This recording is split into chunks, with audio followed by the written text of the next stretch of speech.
their cadence. So if their cadence is like, 160, 165, we got lots of room to get that person faster. Because remember, running is only two things. It's cadence times stride length. Those two make speed. However you achieve them, all of that is irrelevant, but how many steps you take and how long is each step. Those are the two things I look at every time I get data back from a quality workout. Welcome to the RunFORM podcast. I'm Bobby McGee, running mechanics expert. And I'm Matt Pendola, your run-specific strength coach. Matt and I have been working together for almost a decade on some of the top athletes in the world, and we've decided to share that process with you guys. Hey, Matt, what's going on? It's good to see you again, man. Always good to see you, Bobby. Excited about our new topics of conversation. I know we've been talking for a while about how we can start to incorporate more of Stryd into our users' training. And I think this is going to be a lot of fun, but maybe we should tell people what that's really all about. Yeah, absolutely. So maybe even explain to some of our listeners what Stryd is. Stryd is just a running power meter, probably one of the most prominent ones at the moment. They've been working on it the longest. They keep refining their algorithms and so on. So just in general, Stryd is a little foot pod that you put on your foot. Forget about it. It doesn't even necessarily need a smartwatch. If you want to utilize your power number while you're running, you want to use a smartwatch, obviously. But you can also just use it in a race or something if you don't race with a watch, and you can look at the data afterwards, which is really cool. Now, the difference between Stryd and other power meters, I'm not even sure how they work. I've been working with Stryd for a number of years now, is that it's not a GPS device. It's not connected to a global positioning satellite, right? It has 5 devices and on the chip inside of the little pod that you put on your foot, and that's an accelerometer, magnetometer, what are the other things in it? It's got an anemometer, so it measures wind resistance from the front, and it has I don't know if I said accelerometer. So all of these things are actually measuring data from each set, not only in the direction that your foot is going, all right, but it measures when your foot decelerates, when it hits the ground. It measures when your foot accelerates off the ground. So, even if you're just using it for pace and distance, it's an extremely accurate device in that regard. And, in alignment with what we're going to be talking about today is what do you get from a device like that? And you get 3 main areas of information, right? You get performance data, so it gives you splits, it gives you moving time, it gives you distance, it gives you pace, which is, what a GPS does. But if you look at research done on the device, it's far more accurate in that regard. Then it gives you physiological data, right? That the algorithms are designed off physiology. So they looked at lactate threshold, they looked at VO2 max, and they designed those algorithms around that.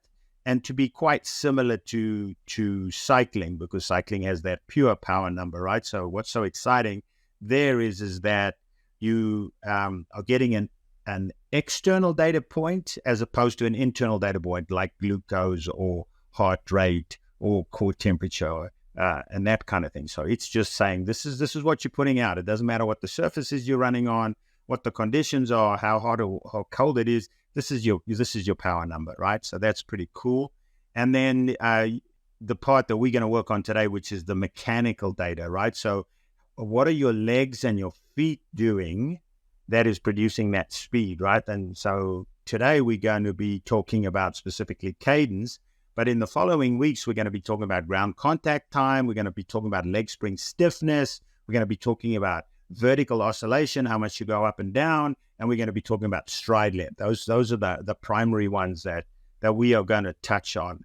And you get that data as well. So from your running that day, you're getting that performance data, you're getting the physiological data, but you're also getting mechanical data, which falls right in the field with what you and I specialize in with RunFORM, right? So how do we impact these numbers positively? What is a good number? What is a bad number? How does this number relate to me personally as an athlete? So that's where we're going today.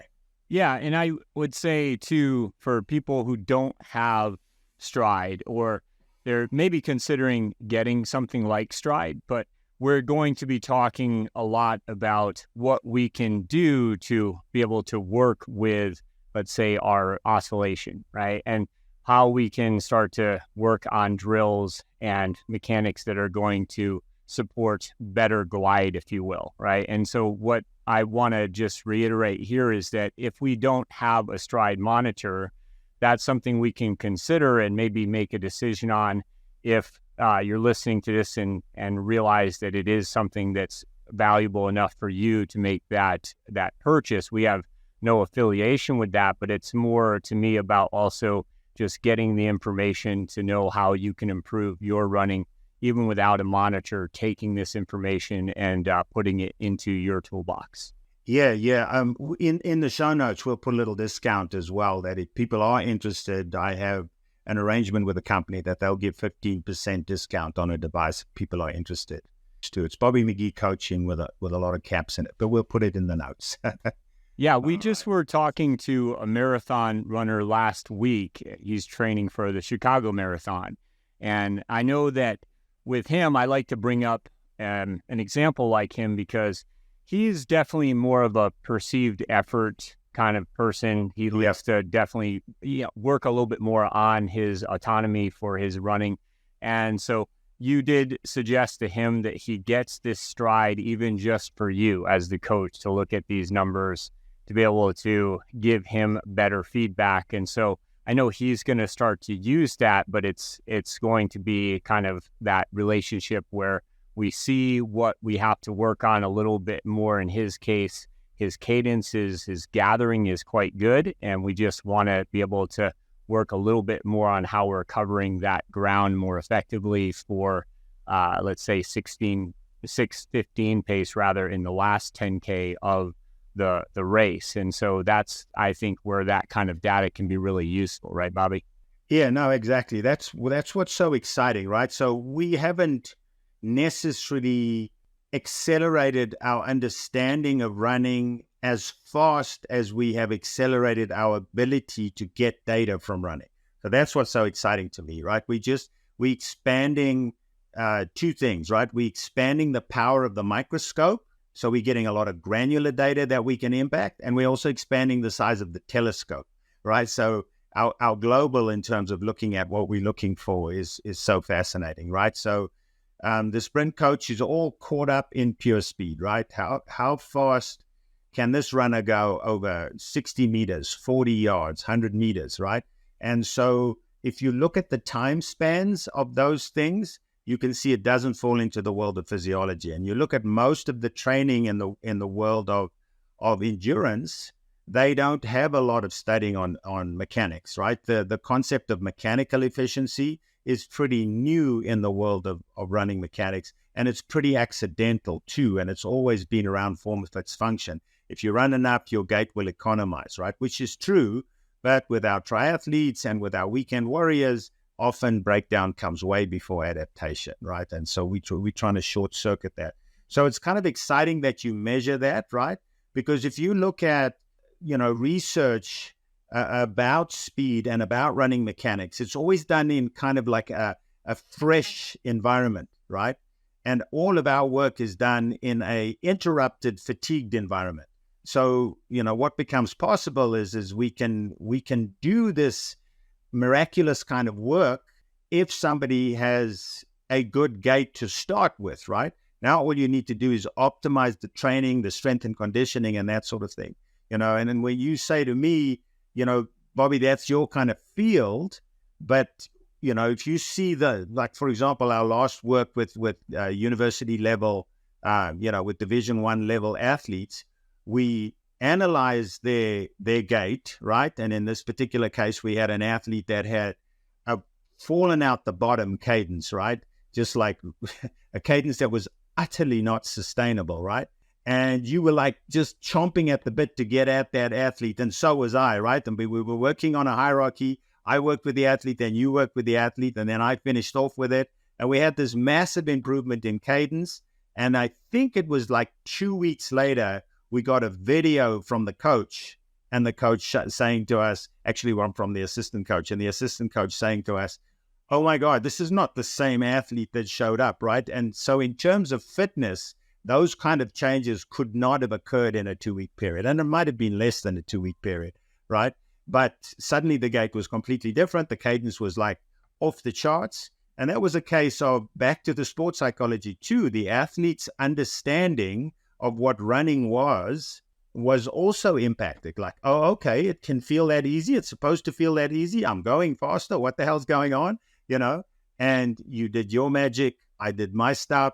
And we ended up getting an athlete who now is less prone to injury, running considerably faster, and being able to sustain a given velocity for a much longer period of time.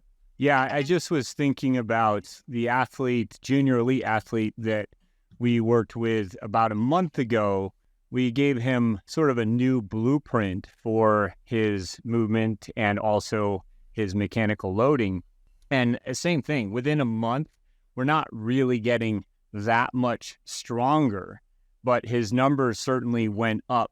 And I do look at power economy with those type of numbers where initially the first 20 seconds look great with an athlete, right? By the time you get to 40 seconds, now you're starting to see some disruption, right? You're starting to see some disassociation. You're starting to see some leakage, if you will, right? And then by the time you go from 40 to 60 seconds, that's what really reveals the truth with these type of relative strength index tests that I tend to give. And yet, when we look at a 3-week period of time, we can see now he's able to hold those positions for double and triple the time. So it really is more of a neuromuscular re-education, which should be really encouraging for a lot of people to realize that if we want to get more out of our glutes and we have those connected dots working more efficiently, now we're not bailing out. And all it really came down to with a particular athlete like the one we're talking about here is just changing that pelvic position a little bit so that we're restoring more of the capacities, the ability to be able to really recruit the glutes in the first place and use that anti-gravity muscle more efficiently. So it's exciting to me because it's not as big of a buildup or as long of a turnaround as I think one may think. Yeah, exactly. I'm so excited when you see research, right, that uses the physiological model to measure mechanical improvement. You know, so in other words, you're saying, okay, it's fine. You improve their cadence, you improve their stride length, you reduce their vertical oscillation at a given velocity, you increase their leg spring stiffness, but I've got an athlete that still can't break 5 for the mile, or I've got an athlete that still can't break 40 minutes for 10K, you know? So when you start seeing that, you know, my first example that comes to mind for me is the work that Jens Bangsbo did with the potassium pump, right? He did a time trial. He did a 3K time trial, and then he did a 16K time trial, right? And then he did his intervention. I think it was 12 weeks, but I don't recall. But he did his intervention in terms of the K pump workouts, you know, the 30-second work with max recovery, right? And then he went back and he went, okay, time trial 3K. All right, whoa, quite a dramatic improvement. 16K time trial, 10 miles, way better improvement than even over 3K. Like, what's going on here? We're doing power explosive stuff with this athlete.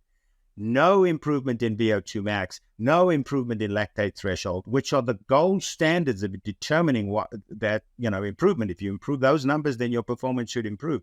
No improvement in those regards, but an improvement in performance. Now, that's what we're looking for, right? In our interview with Michael Erickson, we saw the same thing. Bobby, if you can show more direct linear connections to improving these numbers that show performance, you know, then the floodgates will be open, right? So it's so fantastic that we're getting to that world. So you spoke about, you know, all of these little bits that show up quite quickly in performance, but you look at the work that you do with breathing and the work that you do with, with expiratory and inspiratory musculature, right? Like breathing musculature and then breathing patterns themselves. And then you look, and in my world, at how pacing negatively or positively impacts performance, right? And how that learning of pacing can come into that. But then we've also seen increases in cadence or decreases. You know, the example that you brought up of this marathon runner that we're working with, his cadence at his race pace velocity is too high. So it's not going to be sustainable over that long period of time. So now we have to reduce his cadence, right? And now that falls slap bang into both our worlds again, right? And so if you're looking at the research on posture, for example, the same thing, right? What is your posture in the beginning when you don't have any problems? When these numbers start to go up, what changed? I was just on a phone call with a client yesterday who's starting to build up to race in nationals, age group nationals in a sprint distance triathlon, asking me, what's going on here? This felt harder and harder, but my heart rate numbers were the same, et cetera, et cetera. There was a slight decrease in pace, but these are 5-minute efforts. So when this individual is going to run a 5K off the bike, so I said, okay, look, notice in repetition number 2, repetition number 3, there was a precipitous drop-off in your cadence, right? So why was that happening? And then we were able to determine, those were postural changes.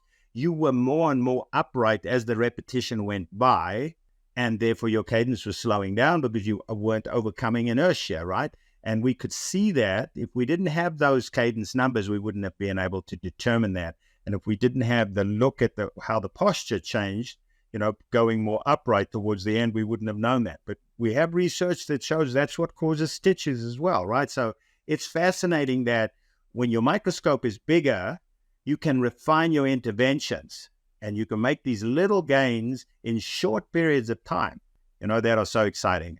If there's time, we're going to speak about a client that I had that needs, because she's been compacting her shoes too much at the back, she's running in a low ramp shoe, right? So it's only got a very small ramp. And so we're going to put a heel lift in there so that she can get onto the forefoot, So she's basically running uphill with every step that she takes just because of the shoe structure, her gait style, and her heel, the fact that she's a heel striker and she is now not compressing the front of that shoe to best effect. Yeah, and when it comes to the conversation about cadence, I'll add in sort of what I feel like I can contribute in this conversation about a few different scenarios for people listening, like with the athlete I was describing earlier, the junior elite. So he wins his race a few days ago off of a few weeks of just mapping out some specific needs that he had, right? And with the marathon runner, we're talking about being able to get better recruitment of his glute. With myself, I'm looking at a longer period of time. Probably I had 3 months of doing RunFORM where eventually my cadence really started to increase because I'm guilty of being a ground gulper, right? So scenarios. And with me, I've been doing it such a long time. It did take me a few months to really sort of get that feeling, if you will, or to be able to have it more visceral. So I didn't want to have to actually think about it. But what eventually happened with me is that my left shoulder started leading. And because of that, I had better recruitment of what we call our posterior oblique chain. And in other words, my right lat would start connecting with my left glute more efficiently. And that was something that I found was really effective for me. Again, with my tree trauma on my left side of my spine, that is a variable that really made a big difference for me. It just took a while to really start to be able to feel that, but it did happen. And with the athlete that I'm talking about as a marathon runner, he's got an anterior pelvic tilt to where we cannot get that full extension out of his hip. And because of that, once we started to just work on some drills for the anterior oblique chain, so that's where we are talking about your right shoulder, let's say, going from that external oblique and then into your opposite internal oblique and then down into your groin. That is a method that I like to do with something like the dead bug, where we start to really just work on that, feel that, but getting the hip into a more posterior oblique chain and really recruiting that chain together. So these are variables that we're going to talk about in more depth in this series and how we can accomplish these things. And then, yes, be able to look at the data from something like Stryd and see those improvements because, of course, what we can measure, we can manage. Yeah. On that note, I was reminded when you and I started working together way back, right? Way back, we had this conversation about glute recruitment, right? And I've seen it in the world of golf, I've seen it in the world of jumping, and seen it in the world of sprinting as well as it pertains to us in running. That people don't understand glute activation as such, right? It's like, firstly, you wouldn't be able to stand up in a row in the supermarket if your glutes weren't working to keep you upright, right? But in terms of going back to the sprint world, the main muscle, the main engine muscle in sprinting is your glutes, absolutely your glutes, right? And you look at the significant differences between sprinting and distance running, right? And a lot of people do this kind of reductionist thing. Okay, distance running is just sprinting slower with a shorter stride length, right? But it's a completely different gait, right? There's different recruitment patterns, all sorts of stuff. But for people to understand, for example, you can understand that once your leg is vertical underneath you, it's never going to be completely vertical because it's not going to be straight when it's underneath you. It's going to be flexed. Like you're loading the quad, you're loading the soleus, you're loading the gastroc, you're loading the arch, etc., etc. But when it's vertical underneath you, that's the only time that the glute can actually start firing functionally in the running gait. It can't fire when your knee's ahead of your hip. Your knee has to be below your hip for the glute to activate, right? And so that's, again, the beauty of what you and I are up to, right? Is like, you know what? Your glutes fire beautifully, but in terms of leg extension, your hip flexors are not allowing your glute to fire functionally, all right? So there's your first thing. Now you go triathlete, and now you go long course triathlete, and now you go non-draft where aero becomes very, very important. And now the athlete is shutting that hip joint all the time. And when they start running, they don't have the skill, the conditioning to be able to extend that leg behind them, even if they wanted to, because the hip flexor won't let it get there, right? So you get running with your butt in a bucket. And now the majority of your work is being done by your quads that have already been smashed to smithereens on the bike. And the old glute is hanging out there saying, give me work, and it's getting no work to do. And so that goes up the chain again, right? And that goes to the core strength. If the core is not holding that pelvis stable, it doesn't matter how well the glute works. It's not going to propel you forward because, you've just got this, this bowl up on a tiny little pedestal, right? And it's not able to withhold the force that your glutes have into the ground anyway because your core's failing, or your core has failed. Yeah, and there's a couple of things as you're talking I wanted to at least bring up in conversation. When I mention anterior pelvic tilt, don't think that's a bad thing. Yeah, it's kind of like a foot strike. Like we're not telling you that you should change your foot strike, right? Yeah, what we are talking about is improving that position so your kinematics work better for you, right? And so I may have somebody who can now just normalize their position by going from, let's say, 7 degrees of an anterior pelvic tilt and getting them to closer to 5 degrees. That is something that even visually it's hard to see, but of course we can see it in the data, we can see it in the gait, especially an eye like yours. But that anterior pelvic tilt is a wonderful thing for recoil, for example, right? So a lot of athletes will have that tilt. It's just whether or not we are looking at that bailing out, if you will, of the hip, right? If they're not able to get that full extension for their kinematics, then that's an area that we do like to work on. But I just wanted to point that out because how you're built is how you're built, and it's probably one of your best gifts even. We just want to use it more effectively. Yep. And in typical Matt and Bobby fashion, we haven't done enough explaining of what Cadence is. And here we are back in the weeds, relevant weeds, important weeds, and people are going, oh, okay, how am I going to utilize that, right? Yeah. So Cadence is a number that's basically measuring how many steps you take in a minute, right? So that's left and right. so that's why numbers like 180 to 200 and, come up in the conversation. Myself, because it's easier for me to work the numbers and so on, I rather work on stride rate. But then most of the devices are giving you cadence, including Stryd is giving you cadence, right? So that's every step that you take in a minute. Yeah, how many are those? Stride rate is left foot to left foot and right foot to right foot. So it's exactly half. So if you're running at 200 steps a minute, your stride rate is 100. Just so people understand that, and that it's over a minute, right? An important thing to speak about in cadence is understanding how inherent it is. Everybody has a natural cadence that they fall to, right? So I remember years back, they did some cadence experiment or rev experiments with Lance Armstrong when he was, a cyclist, right? Before all the nonsense started, right?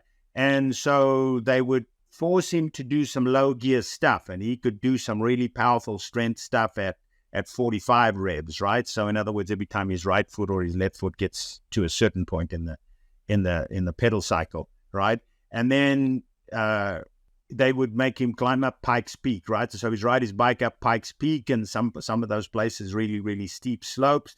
He would get down into those 35, 45, just enough to keep the bike balanced. But even in the easiest gear, the cadence is real slow, right? And then they put him on a downhill and so on, and maxes out his gearing at the back, and he can easily get that up to 160, 165. I think he even got up as 180, and then these track cyclists can get higher than that. I think they can go into the 220. So that's a cadence of 440, so they can get really up high.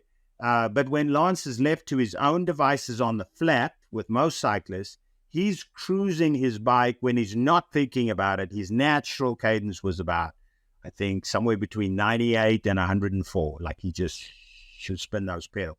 So often you'll see somebody coming from a basketball background or that kind of background, and the sweet spot that they find on the bike could be in the 60s or the 70s.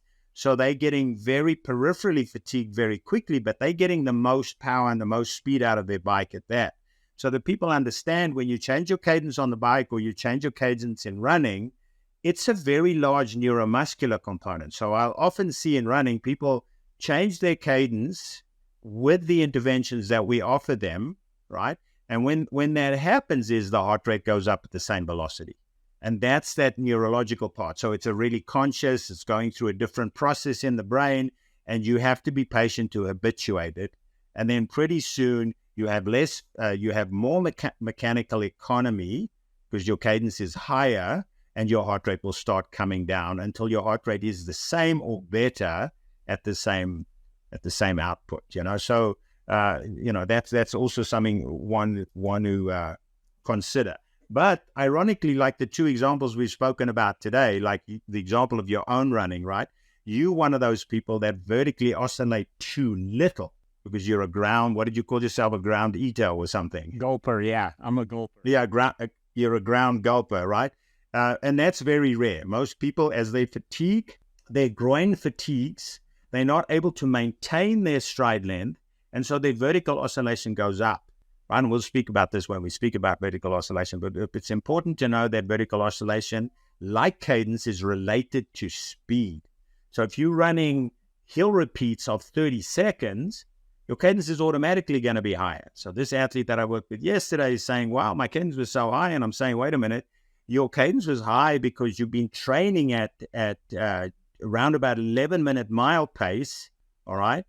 And now you're doing 4 by 5 minutes and you're going really well. You're going 8:50, 9:10 pace for 5 minutes. So that's considerably faster than your endurance training pace. So your cadence will automatically be up. You can't go, yoo-hoo, I've solved my cadence problem, right? So that's something to look at as well. Cadence is associated with velocity, right? Cadence is also associated with leg length. So if we have a client that has a reasonably short legs relative to their torso length, right? And they have a lower cadence.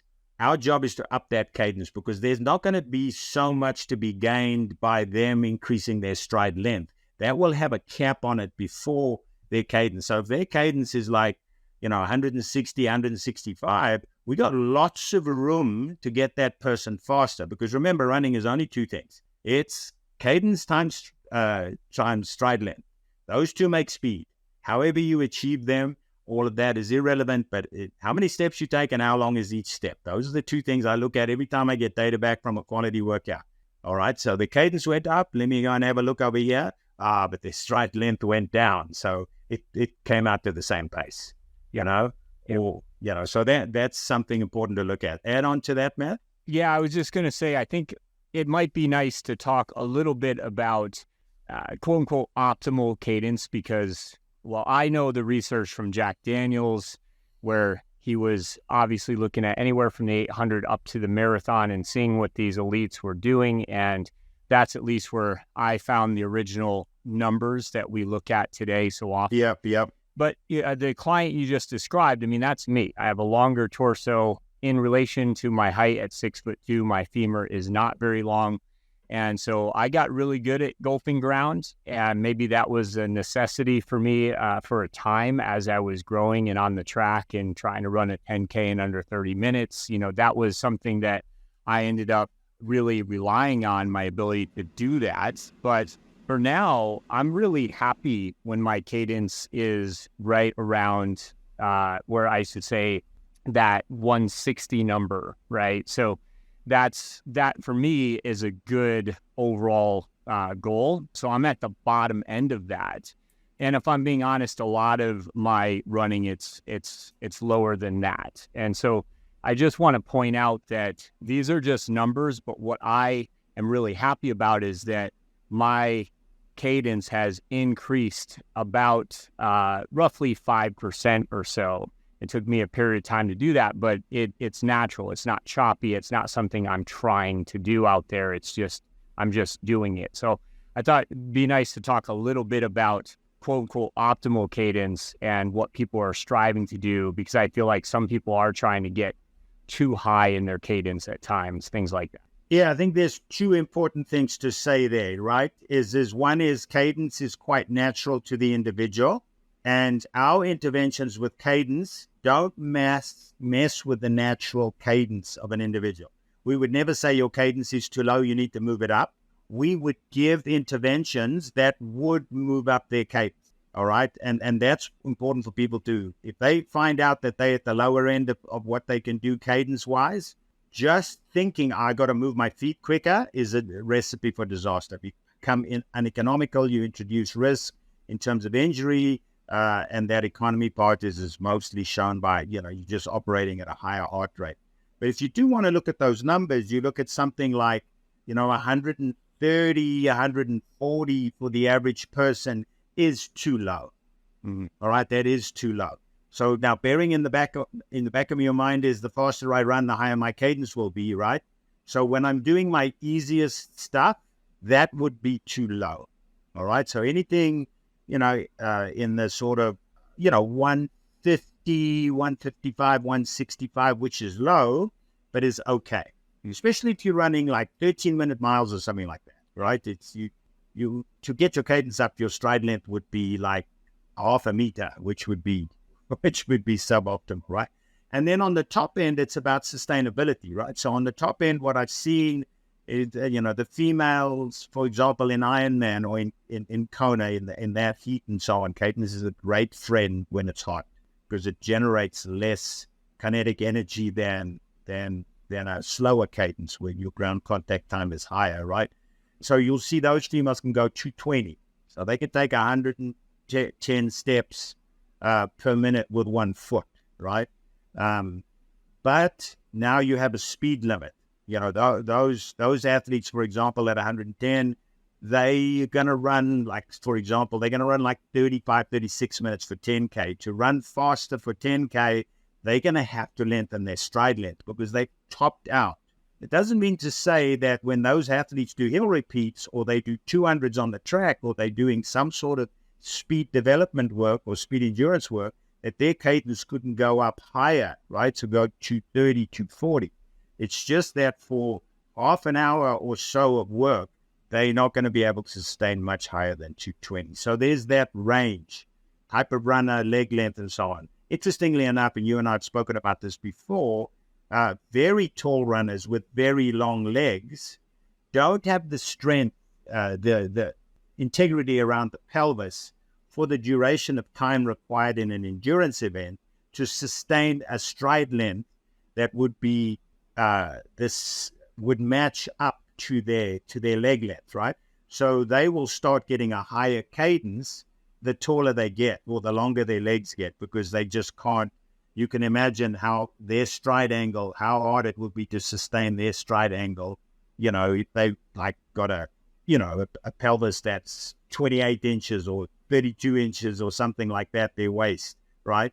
And they have these very long legs, and they're trying to run a 10K with a well over 2 meter stride length, and they're trying to sustain that for 30 minutes. It's just not doable, right? So you'll notice that very tall individuals with very long legs, when they sprint, they will have this incredible stride length, but when they do distance runs, they have actually quite a short stride length to try and support their pelvis and make it sustainable. It's interesting. Yes, it is. Yeah. And just to make a note on, if you're trying to increase your cadence a little bit the way I was, something as simple as jump rope, having that rhythm and just getting that control of the rope. In other words, if I have my left shoulder, I mentioned before, I had to get that to lead more efficiently. If that shoulder wasn't stabilizing and wasn't helping to keep that rope centered over my head and under my feet, then I would trip up more often, right? Or I would lose that rhythm. So everything from my shoulder down through my center, out and down my peripherals, right? What I'm looking at there is just getting some really good rhythm, and even just looking at running in place with that jump rope, those kind of factors. But I like to look at a cadence of at least 180 in a minute when we're talking about jump rope. That's a good little start for somebody wondering, how do I increase that cadence? How do I get that to evolve a little bit more in my training? And then, of course, in RunFORM, we have a lot of banded dynamic drills that are designed to do just that. So that's an example of just increasing your cadence a little bit. And I'll finish with my example here, why that 5% difference mattered, even though my cadence is going to be a lot lower than most. For example, running that Odyssey that I talked about, where I had to run 6 legs, about 33 miles or so, a lot of uphill and really steep downhill. In fact, a couple of my legs had some really steep downhill sections, 3 of them actually, which, again, getting that cadence just a little bit higher, the next day, I was really not sore at all. And that was, to me, very different than in the past when I would race. I'd have a lot more muscle breakdown, a lot more soreness. And the last leg of that Odyssey, when I typically, I think, would be pretty spent, in other words, representing that last part of a race, I felt pretty good. So, it makes a big difference, just even these small changes you can make with your programming. Yeah, and I'm very, very glad you brought that up. But just to stay with where you finished, right, is remember that the power and the power to weight ratio thing. So you have a very long stride length. That's what makes you an effective runner, right? So, go back in the past, you look at triple Olympic champion. I think he's got 3 goals, 2 10,000s, one 10,000, 2 5,000, Mo Farah, right? Very, very slight, but relatively tall individual. So his body mass is very low. So when he races 10,000 and 5,000 meters, he has a relatively low cadence. Gwen Jorgens is another example of that, right? So it's a very slight individual, but very tall, have very, very long legs, and they have very good power to weight ratio. They can carry that, right, for that period of time. So Mo takes, a little under 27 minutes to run a 10K. He can sustain a cadence of 192 with this impossibly long stride length for most individuals. All right. And the same with Gwen, can sustain has enough power to sustain the lower stride rate, right? But has this very, very long stride length. But that's a key thing for coaches to work on, is to realize is that a sustainable cadence for the distance that this athlete is preparing themselves for? So if you look at Mo Farah's cadence when he runs the marathon, it's higher, but not sufficiently high. One of the darlings of American distance running, bronze medalist from Athens, Dina Drosen, there's a popular story with Dina that she struggled to run 100 miles a week, and she had a cadence of about, I think 96 was her cadence when I measured it in Sacramento in the 10,000 Olympic trials. And then she went and did a lot of short hills repeats. And these short hill repeats brought her cadence up, right? From the same reason you were talking about, that kind of rope jumping intervention and stuff like that. All right. And then with that higher cadence that she had developed across the board of her various intensities, she was much more capable of sustaining very high mileages, 110, 120 miles a week. And the result of that, in some part led to her being, running the American record, running under 220 for the marathon, winning a bronze medal in the Athens Olympic Games, against the world record holder who has a much lower cadence and happened to have failed in that particular race. So very interesting. What I want to add to that is, so you were talking in terms of improving your cadence, you were talking about muscle neurology. You were talking about a neuro connection there, right? But we also got to know that posture makes a huge difference, right? So if you have an effective running posture, your running is reactive to your posture, reactive to your center of mass, reactive to the surface you're running on, right? So that increases your cadence because you have to put your foot down or fall flat on your face. That grabs another part of your mechanism, your neurology and your lower lumbar spine, is your body doesn't care if you're in that position, got to get a foot on the ground and the timing is all synced up, right? But if you're upright, you can mess around with your cadence because you're not going to fall over. And so now your running becomes a little bit more intentional, and it's not a good idea to think about lift my knee up, extend, do that kind of thing. The next thing is the kinetic chain, right? Is just that plain old elbow angle. If you tend to run with those hands low, I don't care how good your posture is, I don't care how your neurology is, if your hands are way down low, right, and you're breaking your glass tutu, you're going to have a slow cadence. You're going to be sluggish, you're going to be heavy on the ground, your ground contact time is going to be up. All of those things are going to suck eggs. But if you fix the kinetic chain, just bend the elbows, boop, that cadence will come up automatically, all right? And then the last thing is running skill, right? A lot of people believe, and they bring this, and that's what we were talking about, that university athlete that we were working with. A lot of people believe that running is about stride length. We all remember our mothers saying, boy, you've got long legs, you're going to be a great runner. You know what I'm saying? And so understanding that running is a skill, right? And that running is not reaching, and it's not trying to cover ground with a step. It's there are no front end mechanics in effective running that is on the ground. If you're on the ground and your front end mechanics are great, you're in deep trouble, right? So back end mechanics is where it happens, right? So you're trying to do everything you need to do with front end mechanics so that it's all done in the air, right? And so for people to understand that running is pushing, it's much easier to push a car because you got your shoulders forward, you got your hips back, and you got your point of contact way back of that, and you're pushing the car, right? That's how you run. You should push. If you're trying to pull the car, you're in trouble, right? You're going to fail in the peripherals, okay? So there are no more pullers in distance running. There are only pushers, right, in terms of successful distance running. Occasionally, I'll be out on the trail and I'll see somebody who's a puller and I'll go, man, welcome to 1957, right? It's just like you're making life hard for yourself and you're probably injured a lot, Or my wife would say when we're driving somewhere, she'll see her run at the side of the road and she says, oh, honey, can't you stop and give him a card? Because he's really making a mincemeat. So there is a skill component, right? And the picture you have in your head of how you run counts. And if that picture is an older fashioned picture or an inefficient picture, it's going to hurt you. And I think that's a good place for me to go and say, okay, bases covered.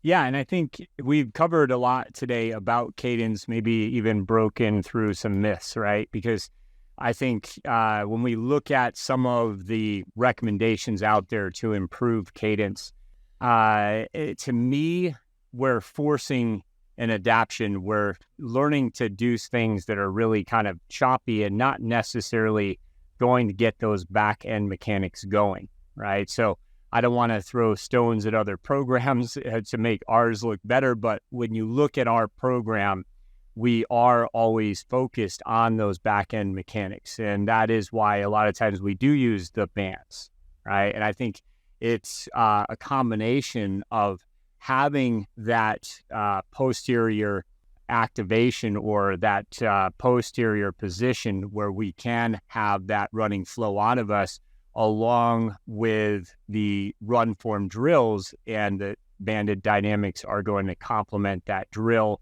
and the DMDs are really going to be a great way to set the table for success for that day, which leads me into, I think, our sort of closing topic. We did have a few questions about our roll-up drill, and I think it'd be fun to talk about that, Bobby, and how this relates a little bit to Cadence today.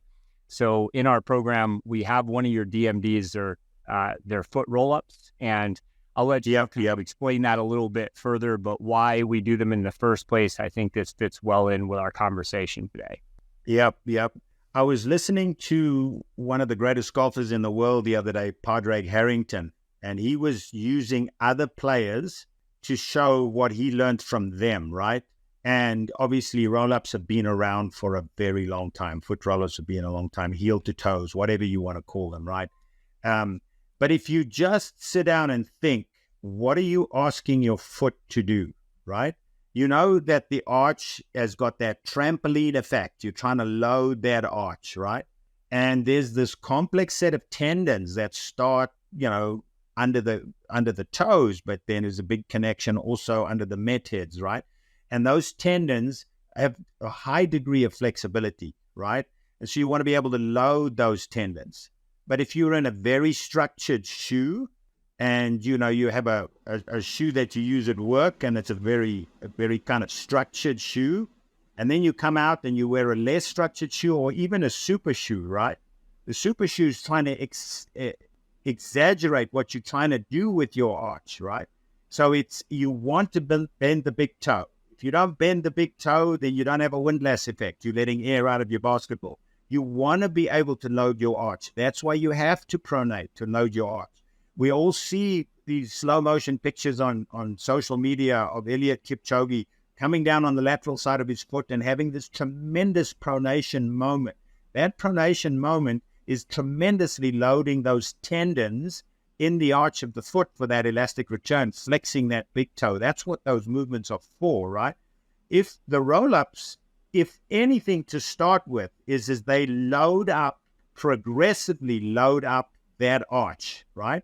They also mimic the foot action, all right? So landing on the outside of the heel, going over the strong side of your foot, which is closer to the ground in that fifth metatarsal, and then rolling across the arch of the foot as the arch loads to those first and second met head, all right? So you can see that roll-ups are an exaggeration. It's a mobility and elastic loading activity that is slowly transitioning the foot from being a static, non-functional thing that's stuck in a rigid shoe, especially with triathletes in the cycling shoe, into being a much more dynamic, athletic foot action. And it's very functional because it mimics that start at the outside, roll across the outside of the instep, transition over to the big toe, but not too much. Yeah. All right. So it's that's my primary reason for the roll-ups. It's an activator, it's a mobilizer, it's a functional instigator. Yeah, and I think that's one of those movements where we can put a link to that in the show notes, an example of that if you're confused as to the way that actually looks. But this is something that I always like to work on first myself just before I go out. That's one of the DMDs that's tried and true for me. I always get sort of that initial feeling like when I'm coming up, I'm really trying to get that quick action up, and then I'm trying to get back down, beating gravity down as quickly as I can. But the feeling I get from it when I get done is that now the next drill I do, I have that spring. I'm a lot more springy in my Achilles. I feel like I have that loading. And I do have a history with my right Achilles where I feel like I need a little bit of that sort of workup or that priming, if you will, for my performance. So it's a go-to for me. Yeah, just, I've incorporated it now as part of my dynamics is from watching the elite athletes that are working with both of us, doing drills that I've, have less of a connection with. And one of the things that I have now included with roll-ups is just putting a weight in every athlete's hands and making them walk on their big toes with those knees tremendously flexed. Another one of those things that is a good follow-up from roll-ups to get that foot function optimal, right? It's the only place that we very briefly, thousands of times, have impact on the road. And that structure better work for anything else up the chain to even remotely have a chance of operating functionally. Yeah, no, well said. And, I would finish with this. When it comes to cadence, give yourself that time. I mentioned the junior elite. He's more like a sponge. He's younger. He hasn't done as much a lifetime of running as long as somebody like myself, where I expected it to take a little bit longer, a few months as opposed to a few weeks to probably get the same type of effect. So just want to point that out, is be patient with the process, especially if you've been working on something like this just for a few weeks that may need to be on repeat a while longer. And you will end up feeling that effect. As I mentioned before, things like recovery, you can notice that your recovery is now better because you are running with more efficiency as well. Not only just your performance, but looking at Stryd and finishing, I guess, with that. When you see the numbers there, those are things you can measure. So although I know that we don't always use things like Stryd in our programming with all athletes, I think going back to what your discussion was with the marathoner, it's well worth it to have those measurements there, at least so that you have a blueprint for now and in the future on what's actually working for you. And so although they're not like a sponsor of the show, I have Stryd myself. I'm not a big tech person, but it is useful data for me. Fantastic. Thanks, Matt. We always ribbing each other, right, about various things. So at your expense, I'm going to share a little joke that you and I had over the week. I sent Matt a little infinity loop, and inside the infinity loop was, I'll end with this. So a good little fun. So Matt, thanks again, man. It's just always great working with you. And I feel, our connection is so much greater than just the two bodies of knowledge that we bring together synergistically to help folks run better. Always good to speak with you, my friend, and look forward to the next time. You as well. Thank you, Bobby. As always, thanks for listening to the RunFORM podcast. And as a reminder, we offer a totally free movement improvement assessment on our Pendola project website. Here you can get your own personalized protocol that will help your running today. So give that a try. Also, Bobby and I are experts on any question app where you can ask us, any question. So reach out to us directly there. Finally, if you learned anything new today, don't forget to share it with your compadres and leave us a quick review. That really helps us a lot. All the links you need are in the show notes below. Till next time, have a great run. Oh, that was awesome. Yeah.